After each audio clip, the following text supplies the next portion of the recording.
S50, war number 7, and we're up against Pycb, and this time my team will be Silk, Onslaught and Chee'ilth.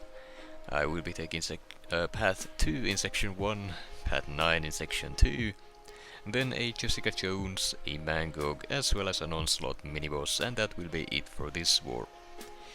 A bit of a shorter one in terms of fights at least, but there are still a few interesting fights, and one of them I ended up finding a bug, but more on that once we actually get to the fight. First off, we have a Scorpion here on the 3-feet placebo and shadow nodes, and I'm taking the fight with Chee'ilth. Both champions are tactics, so I need to get that clarity up as soon as possible, especially before the evade phase, because any node giving the defender an evade, it will utilize their counter evade hits if they have them, and Scorpion happens to have one, so definitely need that up before I have to deal with any evades. Now with the clarity up, this fight is essentially nodeless. You're just fighting a Scorpion who doesn't even have access to his personal evade, so it's actually even easier than a nodeless fight. And Chee'ilth is able to make quick work of it with all those bleeds. Roughly 40 seconds, fight goes down.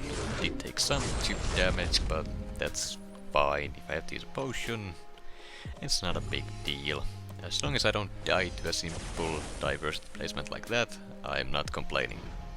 Then we have Werewolf by night on the combat déjà vu placebo, and Sadist nodes, and I'm taking the fight with Silk.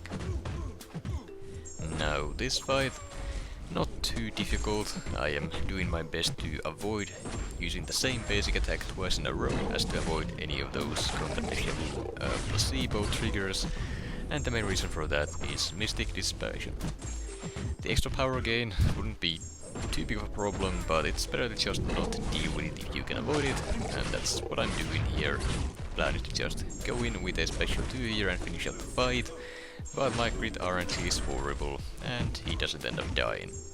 Stand-up intercept into a heavy into a striker was enough to finish him off, and yeah, there was nothing special really to mention about that one. One cool thing about Silk is that she reduces the duration of Rupture debuffs on her, which did come into play early on in the fight, but regardless, Werewolves medium Ruptures don't really hit all that hard in the first place. Then we have a Spider Ham on the Hazard Shift Shock and Bleed node, along with Power Focus 2, I believe, and I will be taking this fight with Chee'ilth. Now once again there is the defense tactic for me to worry about, as well as Ham's own personal kit, and it does complicate this fight quite a bit. To start off with, I go for some parry heavies to get some bleeds ticking and dealing some damage, and to also limit the amount of hits that I actually land, so that I wouldn't get too many of the debuffs. Chee'ilth only has a limited access to the cleanses, so I don't want to be consuming all of them right off the bat and then just stacking up those debuffs on me. That would end horribly, since she doesn't have any protection against either one of them, other than the cleanses. So heavies only, and a odd medium here and there to limit my hits was the strat there. Other than that, I just needed to make sure I don't hit him too much while he wasn't stunned, as to not have to deal with the tactic evade or auto block. Keeping the clarity charges up with a champion like Chee'ilth, who doesn't have an increased combo count or access to buffs in their own kit. Keeping the clarity can be a problem if you can't be aggressive. And then here we have a Wong on the Hazard Shift Shock and Bleed node along with One Eye Open, and I'm taking the fight with Onslaught, who by the way sucks for the fight, but that's not what I want to talk about here. So the bug that I ended up discovering is with the One Eye Open node, and it's an odd one. I'm not sure why it works the way it does, but I'm gonna pause once it happens and let you know exactly what's going on. So I throw my special 2 here to convert the Neuroshocks into degens, and here is where I first discovered it. So the way the One Eye Open node works, or at least should work, is that whenever the defender is stunned, any damage dealt to them will also be dealt to the attacking champion. But as you can see, the damage numbers don't exactly line up here.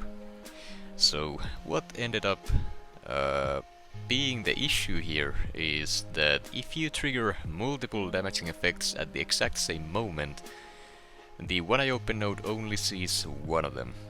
So when the first hit of my special 2 inflicted 10 degeneration passives at once, When I Open considers that as only a single degeneration effect, so the damage I take while the defender is stunned is only from a single stack, while he is taking the full 10. Now that doesn't apply to the 2 degen stacks I triggered later on in the special 2, since they triggered at a different time than the first 10. So that was a fun one to find out, and honestly I'm pretty glad that it ended up being bugged, since if it wasn't, I would have ended up the fight with a lot more health loss than I already did, so I did get pretty lucky with that. Now, just to point it out, I don't know if this bug still exists. I did report it after finding it during season 50, and that was a while ago, so it may or may not be, I don't know, but if any of you are gonna try it out, well, do let me know. I would be interested to find out. Though, not interested enough to try it myself, especially now that season 52 is, well, already going on. And now here we have a Jessica Jones on the Mega Stand, and When I Open Miniboss node, and I'm taking the fight with Chee'ilth. Once again, both champions have the tactic, but Chee'ilth, being a clarity champion, will be able to shut down everything that JJ does. As soon as I get the clarity up, the auto block and the evade will be dealt with. All that is left is JJ's own kit, and that is shut down by Chee'ilth getting all of those cleanse passives. The way that JJ is unstoppable and all the annoying stuff works is whenever you cross a bar of power or are inflicted with a debuff of any kind, she will gain investigation charges, which then, if she has enough of them, she will start going unstoppable, unblockable, and all of that fun stuff. However, if you get a cleanse or cleanse a debuff, you will lower those charges, and then yeah, this happens. She becomes completely useless of a defender, and yeah, not much else to say about that one, honestly. At sometimes during the fight you saw me parrying and landing hits while stunned, despite the Mega Stand node, and the reason for that is, or rather the When I Open node, and the reason for that is the Mega Stand node lowering the damage I deal by 90%, which means I'm not dealing any damage, so I'm not taking any either from the When I Open node. I had a horrible way of wording that right then, but at this point I'm sure many of you already, well, at least can guess what I tried to say. Since, well, I tend to say the same things over and over in every single video with the same fights that I take, but I'm not really good at yapping about some useless nonsense, so this is what we gotta work with. Anyways, here we have a Mangog on the Aspect of Evolution miniboss node, and I'm taking the fight with Silk. And as I was saying about saying the same things over and over again, the plan here, it's the special 3 rotation. You all know this by now. Just get to a special 3 and the fight is done. That's it. That's the fight. So, not gonna go over this one much more, and honestly, going forward I should just speed things up and just put it on 2 times speed or something. Just get the fight over with, so the video doesn't drag on for too long. But, well, it's fine, I guess. If you're not interested, there are the timestamps in the description that you can use to skip the fights. Anyways, here we have the final fight of the war, an Onslaught miniboss on the Combat Dash Prowess and Conflictor nodes, and I will be taking the fight with Silk. Now, Silk doesn't probably look like a great counter on paper due to all the debuffs that she inflicts on essentially every hit. It means I will have to deal with the Conflictor node a ton in this fight. However, she does have that auto evade to save me if I mess up a dex at any point. And then the special 3 rotation, well, in this fight we are kinda testing the limits of it.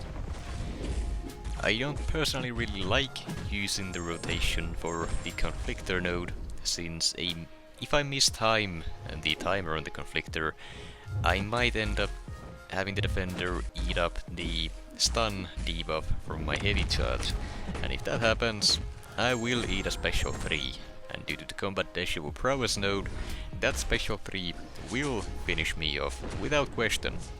So I'm gonna have to watch the timers a little bit here while doing the usual rotation. So, as you can see, this guy is not going down quite as fast as the Mangog is. I have to go all the way with the special 2, but it will be enough. Crit RNG, pretty bad, but still the damage was there, it was enough to completely destroy the guy, and still had the burst damage at the end that we couldn't see, along with a couple, or at least the very final hit. Gotta say, Silk, still nothing she can take with that rotation, provided you can stun the opponent. As for the results, we did end up winning the war 7-4. So, once again, a decent showing from us, but we can do better than that.